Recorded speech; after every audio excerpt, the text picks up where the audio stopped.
Bonjour, c'est Catherine Fetz. Je suis vraiment ravie de vous retrouver pour la saison 2 de nos podcasts. Sortir de la boulimie et des troubles du comportement alimentaire, c'est possible. À nouveau, je vais tenter de répondre aux grandes questions que l'on se pose sur cette pathologie. Et cette fois-ci, je vais aussi vous partager le vécu de mes patientes. Et je tiens d'ailleurs à remercier celles qui ont joué le jeu de l'interview, car vous les entendrez dans cette saison. Si pendant l'écoute, il y a des émotions, des vécus qui remontent et qui vous touchent, sachez que je suis là pour vous, pour que nous puissions échanger et surtout n'hésitez pas à me contacter sur Instagram, je vous répondrai. Dans cet épisode, je vais répondre à la question suivante. Question de Sandrine. Je viens d'avoir un enfant, tout va bien dans ma vie et je fais des crises de boulimie tous les jours. Pourquoi ? Ah, ça c'est une question vraiment fréquente, c'est-à-dire que j'imagine que toutes les personnes qui souffrent de boulimie, de troubles du comportement alimentaire, d'hyperphagie, savent que même quand on va bien, on peut faire des crises. Et c'est vrai que ça c'est souvent très questionnant parce qu'on a l'habitude de faire le lien avec ce qui vient de se passer dans la journée et la crise. Or, les crises sont liées à des problématiques souvent antérieures et qui émaillent notre vie bien au-delà de la journée. Lors d'un premier entretien avec Sandrine, elle me partage plusieurs points qui viennent questionner le « tout va bien dans ma vie » finalement. On peut avoir l'impression que tout va bien et pour autant, là, elle me partage que son travail ne lui plaît pas, qu'elle aime sortir, dessiner, créer, faire du sport et puis finalement qu'elle s'autorise plus rien de tout cela. Elle a un enfant, elle privilégie son enfant et donc elle est souvent épuisée et bien qu'épuisée, elle n'arrive pas à se reposer non plus. C'est sûr qu'avoir un petit aussi n'est pas aidant dans ce sens. Son conjoint s'occupe du bébé, mais c'est elle qui gère les courses, le ménage, etc. Au cours de l'entretien, Sandrine vient à se poser la question de savoir si vraiment elle se respecte ainsi. Avec la réflexion, elle en arrive à voir que non, elle s'oublie en me disant que la priorité est son bébé et c'est bien normal. Et c'est un petit peu comme ça qu'on est éduqué à faire passer presque tout le monde avant nous. Et c'est un petit peu bizarre, mais nous les femmes peut-être encore plus. Sandrine respecte-t-elle ses besoins ainsi ? Non plus. Ses besoins de base ne sont absolument pas respectés, en particulier son sommeil, et puis aussi ses valeurs qui sont mises de côté. Elle ne crée plus, elle ne fait plus du sport, elle ne voit plus ses amis. Et son besoin de sens s'étiole, c'est comme si sa vie perdait son sens. Le seul sens qu'elle trouve à son travail, c'est qu'elle gagne de l'argent, finalement. Bref, Sandrine, à un moment, est obligée de combler ce vide qui s'installe. Comment elle le comble ? Bien évidemment, en mangeant.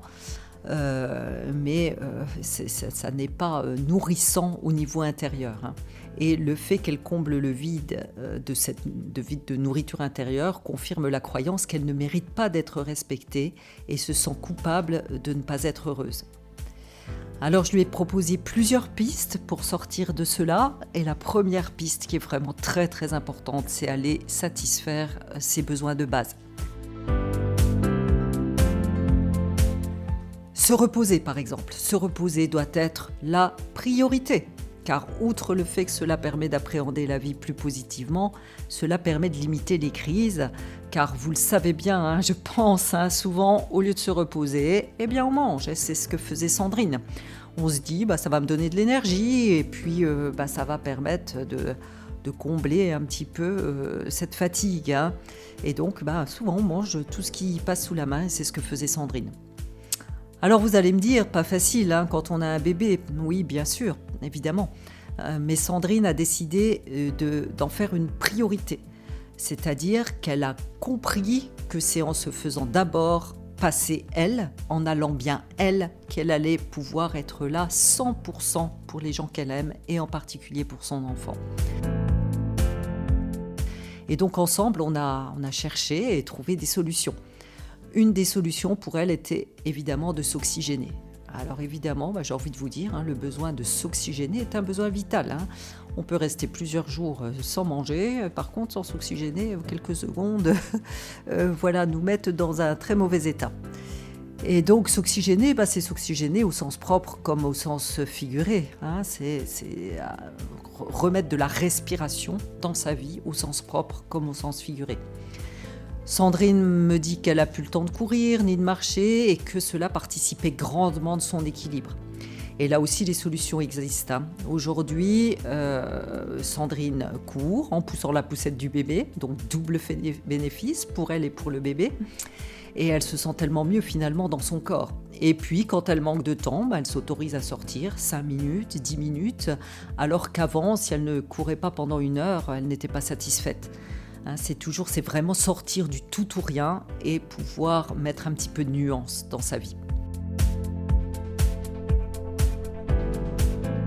Donc j'ai envie de dire, elle a retrouvé la possibilité de s'oxygéner et c'est vraiment le double effet qui se coule, hein. Le fait de bouger à nouveau lui permet de réguler beaucoup plus facilement également son alimentation. Le deuxième besoin, c'est vraiment l'importance de vivre ses valeurs au quotidien. On en a déjà parlé. Et donc, on a été parler avec Sandrine de ce qui était important dans sa vie. Elle a pu relister un petit peu ses forces, ses réussites, voir que ce qui était important pour elle, c'était l'engagement vis-à-vis des autres et en particulier auprès de son chéri. On a vu qu'elle avait besoin d'être soutenue et elle a osé demander du soutien auprès de ses amis, auprès de son compagnon. Et puis, évidemment, une des valeurs de Sandrine était d'être là pour son enfant.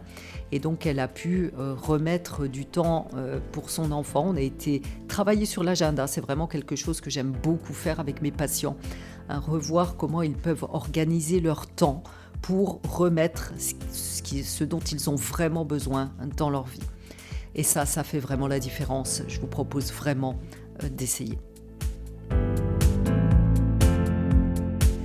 Si malgré mes réponses, d'autres questions vous viennent ou si vous avez besoin d'échanger sur ce sujet, sortir de la boulimie, c'est possible. Je l'ai fait et j'accompagne mes patientes en ce sens. Alors surtout, n'attendez pas et contactez-moi sur Instagram ou sur mon site boulimie-solution.fr.